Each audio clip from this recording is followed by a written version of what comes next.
Ataque asesino contra Sherlock Holmes. Creo que me quedé inmóvil, atontado, durante unos instantes. Luego, tengo un confuso recuerdo de haberme adueñado de un periódico, de las protestas del vendedor al que no había pagado, y finalmente de encontrarme en la puerta de una farmacia mientras leía el fatal párrafo. Decía así: nos hemos enterado con dolor de que el señor Sherlock Holmes, el conocido detective privado, ha sido víctima esta mañana de una agresión asesina que le ha dejado en precaria situación. No hay detalles precisos, pero el acontecimiento parece haber tenido lugar hacia las 12 del mediodía en Regent Street, cerca del Café Royal. El ataque fue llevado a cabo por dos hombres armados con palos y el señor Holmes fue golpeado en la cabeza y el cuerpo, recibiendo heridas que los médicos describen como muy serias. Fue trasladado al hospital Charing Cross y más tarde insistió en que le llevaran a sus habitaciones de Baker Street. Los maleantes que le atacaron eran, según parece, hombres vestidos como personas respetables, que escaparon de los testigos del hecho, penetrado en el Café Royal y saliendo luego por su parte trasera a Glasshouse Street. Pertenecían sin duda a esa fraternidad criminal que tantas veces ha tenido ocasión de lamentar la actividad y el talento del herido. No es preciso que diga que aún no había terminado de leer el párrafo cuando ya había saltado a un coche de alquiler y me dirigía a Baker Street. Me encontré en el vestíbulo con Sir Leslie Oakeshott, el célebre médico. Su coche le esperaba afuera. No hay peligro inmediato, me informó. Dos heridas con laceración en el cuero cabelludo y muchas magulladuras de consideración. Ha sido necesario dar varios puntos. Se le ha inyectado morfina y es esencial que permanezca tranquilo, pero no está absolutamente prohibida una entrevista de unos pocos minutos. Con esa autorización penetré en silencio en la habitación en penumbra. El paciente estaba despierto y le oí pronunciar mi nombre en un ronco susurro. Las cortinas estaban casi completamente corridas, pero entraba un rayo de luz que daba en la cabeza del herido. Una mancha roja había atravesado y empapado el vendaje blanco. Me senté a su lado e incliné la cabeza. Todo va bien, Watson.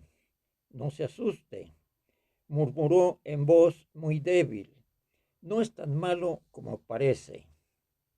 Dios sea bendito. Tengo cierta pericia en el combate a bastonazos, como usted sabe. Detuve la mayor parte de los golpes con mi guardia. Fue el segundo hombre el que resultó excesivo para mí. ¿En qué puedo ser útil, Holmes? Naturalmente ha sido ese condenado tipo el que los ha enviado. Iré a arrancarle la piel a tiras si usted me lo ordena. El bueno de Watson, no podemos hacer nada a menos que la policía capture a esos hombres, pero su huida estaba bien preparada. Podemos dar eso por seguro. Espere un poco. Tengo mis planes. Lo primero será exagerar la importancia de mis heridas. Acudirán a usted a por noticias. Exagere lo que pueda, Watson. Una suerte si acabo vivo la semana. Conmoción, delirio, lo que se le ocurra. Puede cargar las tintas cuanto guste. Pero, ¿y Sir Leslie Scout? Oh, no hay problema. Verá en mí lo peor que pueda ver. Me cuidaré de ello. ¿Algo más?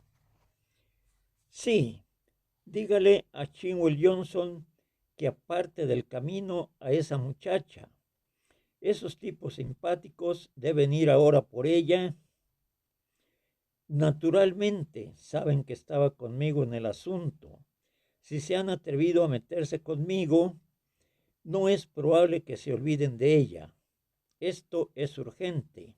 Hágalo esta noche. Iré enseguida. ¿Algo más? Ponga mi pipa sobre la mesa y la zapatilla del tabaco. Muy bien. Venga aquí cada mañana y planearemos nuestra campaña. Concerté con Johnson aquella misma noche que se llevara a la señorita Winter a un barrio tranquilo y cuidara de que quedara oculta hasta que el peligro hubiera pasado. Durante 6 días, el público tuvo la impresión de que Holmes estaba a las puertas de la muerte. Los boletines decían, muy grave, y los periódicos contenían párrafos siniestros. Mis continuas visitas me permitían estar seguro de que la cosa no estaba tan mal. Su fuerte constitución y su férrea voluntad obraban milagros. Se recobraba a prisa y por momentos me entraban sospechas de que en realidad estaba mejor de lo que decía, incluso a mí. Había en aquel hombre una curiosa vena de reserva que provocaba muchos efectos dramáticos, pero que dejaba incluso a su mejor amigo a oscuras sobre cuáles podían ser exactamente sus planes. Llevaba hasta un límite extremo el axioma de que el único maquinador seguro es él que ha maquinado solo.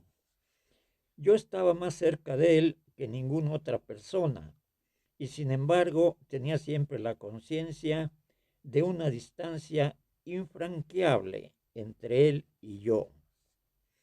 El séptimo día le quitaron los puntos, a pesar de lo cual los periódicos vespertinos hablaban de erisipela. Los mismos periódicos vespertinos tenían una noticia que yo tenía que llevarle forzosamente a mi amigo enfermo o sano. Consistía simplemente en que entre los pasajeros del buque Ruritania de la compañía Cunard que partía de Liverpool el viernes figuraba el barón Albert Gruner, que tenía que resolver algunos importantes asuntos financieros en los Estados Unidos antes de su cercana boda con la señorita Violet de Merville, única hija de, etcétera, etcétera. Holmes escuchó la noticia con una fría expresión concentrada en su pálida cara, lo cual me permitió darme cuenta de que estaba muy afectado. El viernes, exclamó, solo disponemos de 3 días. Creo que el miserable quiere marginarse del peligro. Pero no lo conseguirá, Watson. Por 1000 diablos, no lo conseguirá. Ahora, Watson, quiero que haga algo por mí. Estoy aquí para servirle, Holmes. Bien, entonces dedique las próximas 24 horas a estudiar intensivamente la alfarería china. No me dio explicaciones y yo no se las pedí. Había aprendido por larga experiencia la sabiduría de la obediencia. Pero cuando salí de su casa, mientras caminaba por Baker Street, me pregunté cómo diablos iba a ejecutar tan extraña orden. Finalmente me dirigí a London Library, en St. James Square. Expuse el problema a mi amigo Lomax, subdirector de la librería, y me encaminé hacia mi casa con un volumen considerablemente grueso bajo el brazo. Dicen que el abogado que se empapa de un caso hasta el punto de poder examinar el lunes el testimonio de un experto ha olvidado todos sus forzados conocimientos cuando llega el sábado. Desde luego, no quisiera ahora proclamarme una autoridad en cerámica. Sin embargo, aquella tarde y toda aquella noche, con un breve intervalo de descanso y toda la mañana siguiente, me la pasé absorbiendo conocimientos y acumulando nombres en la memoria. Aprendí los sellos distintivos de los grandes artistas decoradores, el misterio de las fechas cíclicas, las marcas del Hun Wu y las bellezas del Hun Lo, los escritos de Tang Yin y las glorias del primitivo periodo de los Sung y los Yuan. Llevaba encima el peso de toda esa información cuando fui a visitar a Holmes la tarde siguiente. Estaba levantado, aunque nadie se lo hubiera imaginado, tras leer las informaciones periodísticas. Estaba sentado, hundido en su sillón favorito, apoyando en la mano su vendada cabeza. Bueno, Holmes, dije, si uno hiciera caso de los periódicos, está usted moribundo. Esa impresión, dijo él, es precisamente la que deseo que se tenga. Y ahora, Watson, ¿ha aprendido usted sus lecciones? Al menos lo he intentado. Muy bien. ¿Podría usted mantener una conversación inteligente sobre el tema? Creo que sí. Entonces, tiéndame esa cajita que está sobre el manto de la chimenea. Le abrió la tapa y sacó de dentro un pequeño objeto muy cuidadosamente envuelto en cierto tipo de fina seda oriental. Desplegó la seda, dejando al descubierto un delicado platillo de hermosísimo color azul oscuro. Hay que tratarlo con delicadeza, Watson. Es una auténtica pieza de cáscara de huevo de la dinastía Ming. No ha pasado pieza más fina que esta por Christie's. Un juego completo de eso podría pagar el rescate de un rey. De hecho, es dudoso que exista un juego completo fuera del Palacio Imperial de Pekín. La vista de este objeto puede hacer en trance a un auténtico entendido. ¿Qué tengo que hacer con él? Holmes me tendió una tarjeta en la que estaba impreso: Dr. Hill Barton, 369 Half Moon Street. Así se llamará usted esta tarde, Watson. Irá a visitar al barón Gruner. Estoy bastante al tanto de sus costumbres y probablemente estará libre de compromisos a las 8:30. Una nota puede avisarle de que irá usted a verle y le dirá que le lleva un ejemplar absolutamente único de porcelana Ming. Puede presentarse como médico, puesto que ese es un papel que puede desempeñar sin duplicidad. Usted es un coleccionista, ha dado usted con el juego completo, ha oído hablar del interés del varón en el tema y no se niega usted por principio a vender si el precio le conviene. ¿Qué precio? Buena pregunta, Watson. Desde luego cometería usted un grave desliz si no conociera el valor de su mercancía. Este platillo me lo ha entregado Sir James y procede, según creo, de la colección de su cliente. No exagerará usted si afirma que difícilmente puede haber en todo el mundo un objeto comparable con este objeto. Quizá podría sugerir que el juego entero sea examinado por un experto. Excelente, Watson. Hoy está usted brillantísimo. Sugiera a Christie o a Sotheby. Por delicadeza, no quiere ser usted mismo quien ponga precio. Pero, ¿y si no me recibe? Oh, sí le recibirá. Tiene la manía coleccionista en su forma más aguda y especialmente en este tema, en el que es una autoridad reconocida. Siéntese, Watson, le dictaré la carta. No es precisa respuesta, simplemente dirá usted que va a ir y por qué. Era un documento admirable, breve, cortés y capaz de estimular la curiosidad del entendido. Fue debidamente enviado por medio de un mensajero.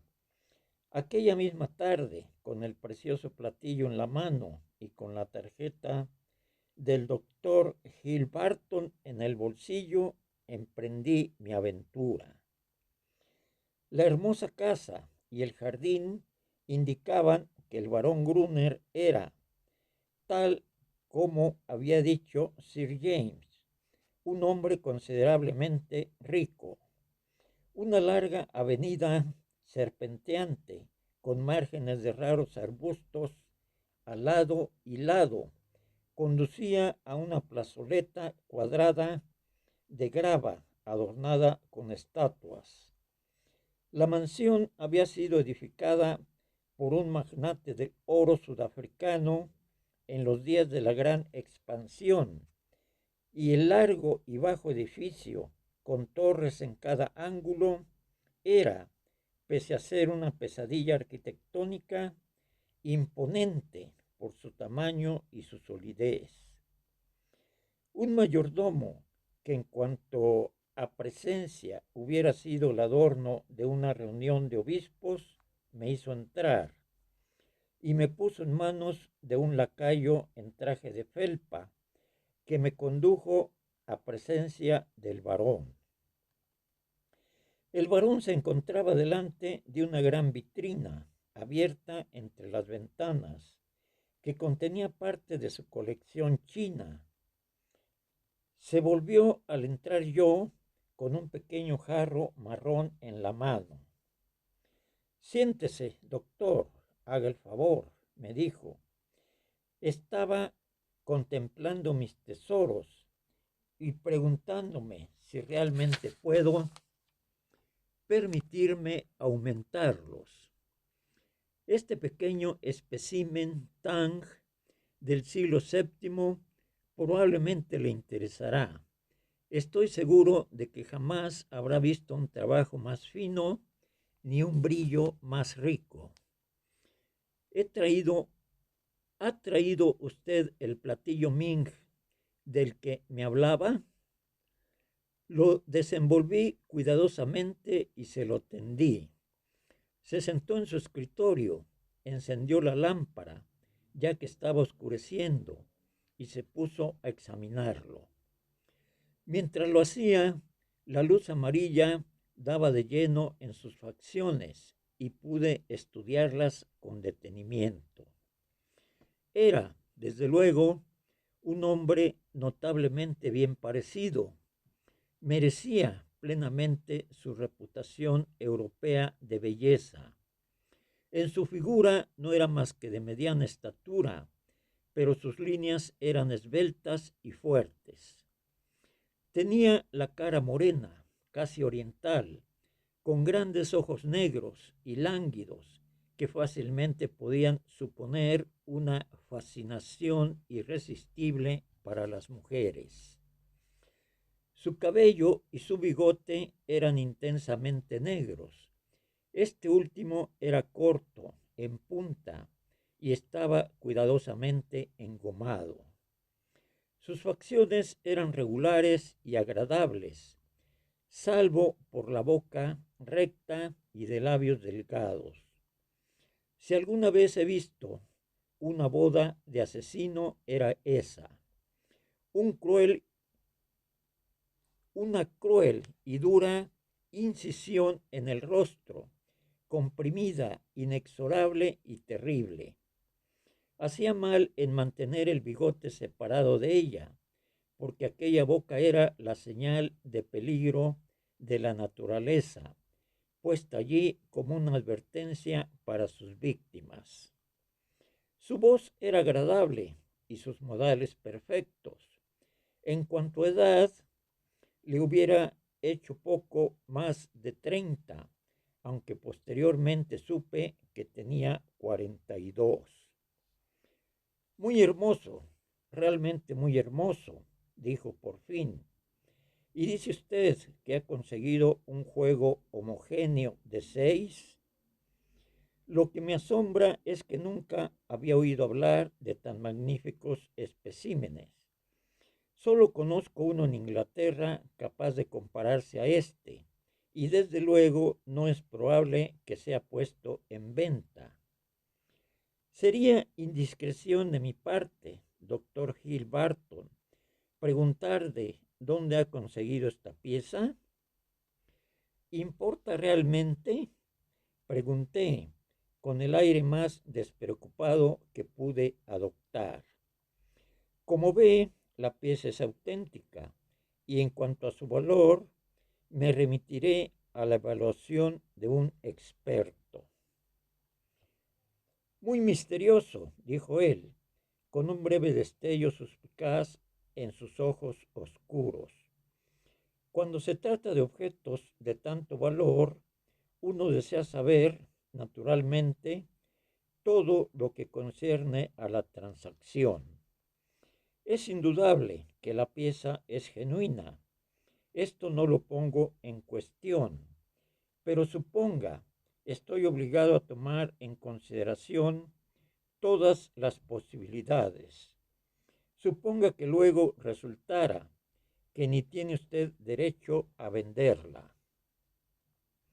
Le daría garantías ante cualquier posibilidad de esa clase. Esto, naturalmente, nos llevaría a la cuestión de si sus garantías son válidas. Mis banqueros pueden responder por eso. Perfectamente. Sin embargo, esta transacción me da la impresión de ser un tanto inusual. Puede usted concluirla o dejar de hacerlo, dije yo, con indiferencia. Le he hecho la primera oferta, puesto que le tenía considerado como un entendido, pero no tendré dificultad para venderle la pieza a otro. ¿Quién le dijo que yo era un entendido? Sabía que había escrito usted un libro sobre el tema. ¿Lo ha leído? No. Santo cielo, cada vez se me hace más difícil entender todo esto. Es usted un entendido y un coleccionista con una pieza valiosísima en su colección y sin embargo no se ha tomado jamás la molestia de consultar el único libro que hubiera podido informarle del auténtico significado y el auténtico valor de lo que posee. ¿Cómo explica usted esto? Soy un hombre muy ocupado. Soy médico en ejercicio. Esto no es una respuesta. Si un hombre tiene una afición, se dedica a ella, sea cuales sean sus demás ocupaciones. Decía usted en su nota que era usted un entendido. Lo soy. ¿Puedo hacerle algunas preguntas para probarle?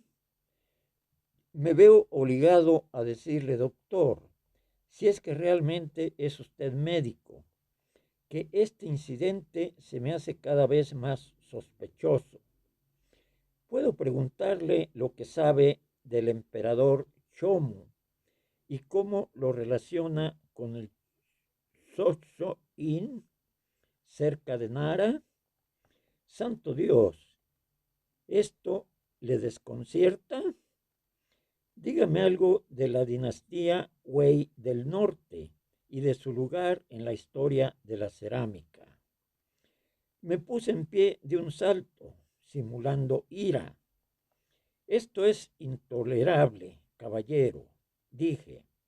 He venido para hacerle un favor y no para someterme a un examen como si fuera un colegial. Mi conocimiento de estos temas quizás solo ceda ante el suyo, pero desde luego no voy a contestar preguntas que se me hacen de modo ofensivo. Me miró fijamente. De su mirada había desaparecido toda languidez. Súbitamente esa mirada se iluminó. Hubo un brillo de dientes entre aquellos labios crueles. ¿Cuál es el juego?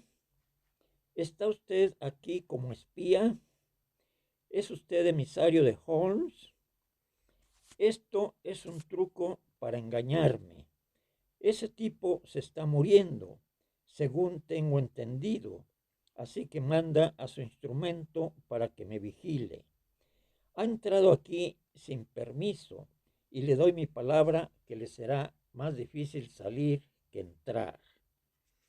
Se había puesto en pie bruscamente y yo retrocedí, disponiéndome a replicar a un ataque, ya que el tipo estaba fuera de sí de ira.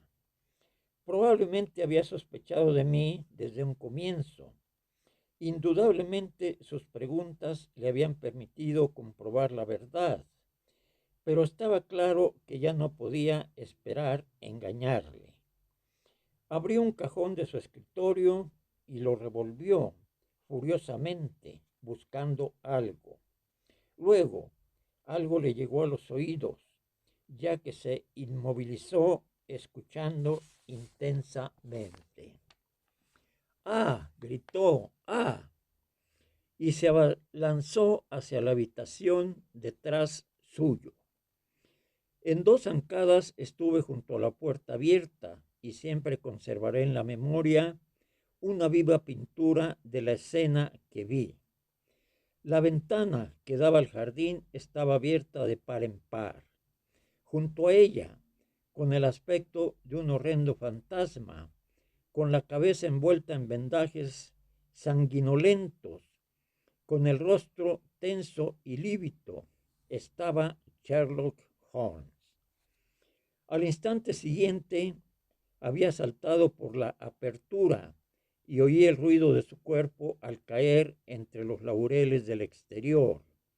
Con un aullido de rabia, el dueño de la casa se abalanzó tras él, saltando hacia la ventana abierta. Y entonces ocurrió en un instante, y sin embargo lo vi claramente. Un brazo, un brazo de mujer, apareció entre las hojas. En el mismo instante, el varón profirió un grito horrible, un alarido que todavía resuena en mi memoria. Se cubrió el rostro con ambas manos y corrió tambaleándose por la habitación, dándose horribles cabezazos contra las paredes. Luego cayó sobre la alfombra, retorciéndose y estremeciéndose, mientras por toda la casa resonaban sus gritos. ¡Agua! Por el amor de Dios, agua, gritaba. Así una garrafa de una mesita y me lancé en su ayuda. En el mismo instante el mayordomo y varios lacayos entraron en la habitación. Recuerdo que uno de ellos se desmayó cuando yo me arrodillé junto al herido y volví aquella cara espantosa hacia la luz de la lámpara. El vitriolo la corroía por todas partes y goteaba por las orejas y el mentón. Un ojo estaba ya blanco y vidrioso, el otro estaba rojo e inflamado. Aquellas facciones que yo había admirado hacía pocos minutos eran ahora como una hermosa pintura sobre la que el artista hubiera pasado una esponja sucia y húmeda. Estaban diluidas, descoloridas, eran inhumanas, terribles.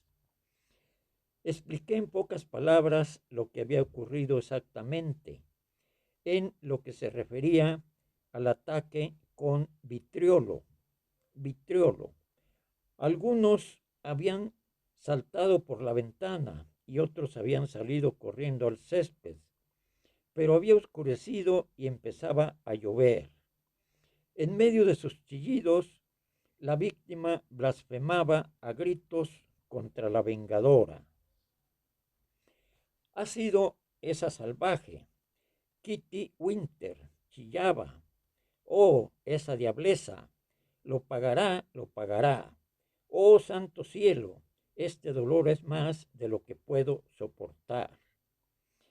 Le lavé la cara con aceite, apliqué algodón en rama en las partes corroídas y le administré una hipodérmica de morfina. Todas sus sospechas hacia mí habían desaparecido de su mente en medio de la catástrofe y se hacía de mis manos como si yo hubiera poseído el poder. Incluso entonces, de salvar aquellos ojos de pescado que se volvían hacia mí, hubiera casi llorado sobre aquella ruina si no hubiera recordado muy claramente la vileza de la vida que le había conducido a aquel repugnante cambio de aspecto. Era asqueroso sentir la presión de sus manos ardientes y sentí alivio cuando su médico de cabecera, seguido de cerca por una especialista, llegó para relevarme de mi responsabilidad. También había llegado un inspector de policía y le presenté mi auténtica tarjeta. Hubiera sido inútil, aparte de estúpido, actuar de otro modo, porque era casi tan conocido por Scotland Yard como por el propio Holmes. Luego abandoné aquella casa de tinieblas y horror. Al cabo de una hora estaba en Baker Street. Holmes estaba sentado en un sillón habitual. Estaba muy pálido y parecía muy fatigado. Al margen de sus heridas, incluso, sus nervios de acero se estremecieron ante los acontecimientos de aquella tarde y escuchó con horror mi relato de la transformación del varón. El salario del pecado, Watson, el salario del pecado. Dijo, tarde o temprano siempre se cobra. Dios sabe qué pecado había, añadió, tomando un volumen marrón de la mesa. Aquí está el libro del que habló la mujer. Si esto no evita la boda, no hay nada que pueda hacerlo, pero lo hará.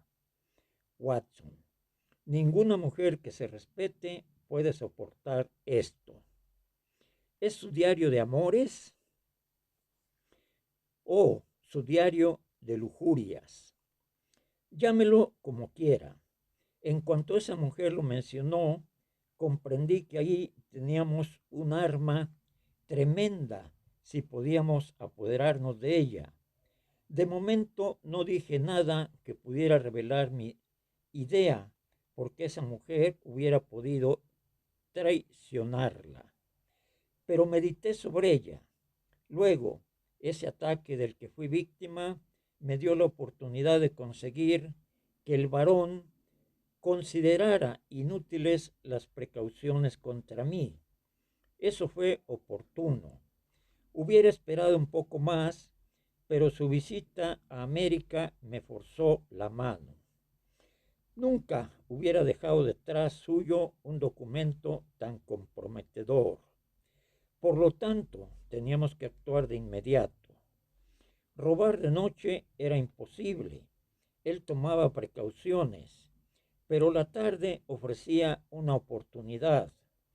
Si podía confiar en que tuviera ocupada su atención. Ahí fue donde entraron en juego usted y el platillo azul, pero yo tenía que estar seguro de dónde estaba el libro y sabía que solo disponía de unos pocos minutos para actuar, porque mi tiempo se veía limitado por sus conocimientos de alfarería china. Por lo tanto, llamé en mi ayuda a la muchacha en el último momento. ¿Cómo podía imaginar lo que era el paquetito que llevaba cuidadosamente debajo del abrigo? Pensé que se sumaba por entero a mis intereses, pero, según parece, tenía también los suyos propios. Él sospechó que usted me enviaba. Temí que así fuera, pero le entretuvo usted lo suficiente para que yo me hiciera con el libro, aunque no lo suficiente para poder huir sin que nadie se diera cuenta. Ah, Sir James, me alegro mucho de que haya venido. Nuestro cortés amigo había venido en respuesta a una previa invitación a hacerlo. Escuchó con profunda atención el relato de Holmes de todo lo ocurrido. Ha hecho usted maravillas, maravillas, exclamó cuando terminó de oír la historia. Pero si esas heridas son tan terribles como las describe el doctor Watson, entonces es indudable que nuestro propósito de frustrar la boda se consigue plenamente sin necesidad de utilizar ese libro terrible. Holmes negó con la cabeza. Las mujeres, como la señorita de Merville, no actúan de ese modo. Le amaría todavía más como mártir desfigurado. No, no. Es su faceta moral, no la física, la que hemos de destruir. Este libro la hará bajar de las nubes y no sé de otra cosa capaz de conseguirlo. Está escrito de puño y letra por el varón. Ella no puede cerrar los ojos ante esto. Sir James se llevó el libro y también el precioso platillo. Como yo estaba también agotado, me fui con él a la calle. Un coche le esperaba, saltó a su interior, dio una orden apresurada al empenachado cochero y se alejó rápidamente.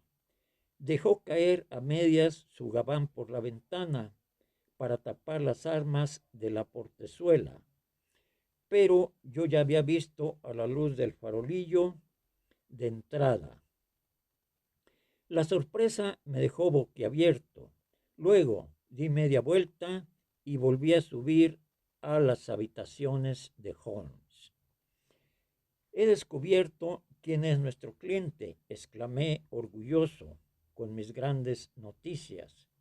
Fíjese, Holmes, es un amigo leal y un hombre caballeroso, dijo Holmes, alzando la mano para contener mi impulso, que para siempre no baste con que sea esto. No sé cómo fue utilizado el libro del Lator, puede que Sir James se ocupara del asunto, o es más probable que tan delicada tarea quedara confiada al padre de la joven. El resultado, de cualquier modo, fue el deseado. A los 3 días se publicó en el Morning Post la noticia de que la boda del barón Adelbert Gruner y la señorita Violet de Merville no tendría lugar. El mismo número del periódico contaba los primeros trámites judiciales contra la señorita Kitty Winter, acusada de ataque con vitriolo. En el juicio aparecieron tantas circunstancias atenuantes que, como se recordará, su sentencia fue la más leve posible aplicable a su delito. Sherlock Holmes estuvo amenazado de proceso de robo, pero cuando al fin es bueno y un cliente es suficientemente ilustre, incluso la rígida ley inglesa se humaniza y ablanda. Mi amigo sigue sin haberse sentado en el banquillo.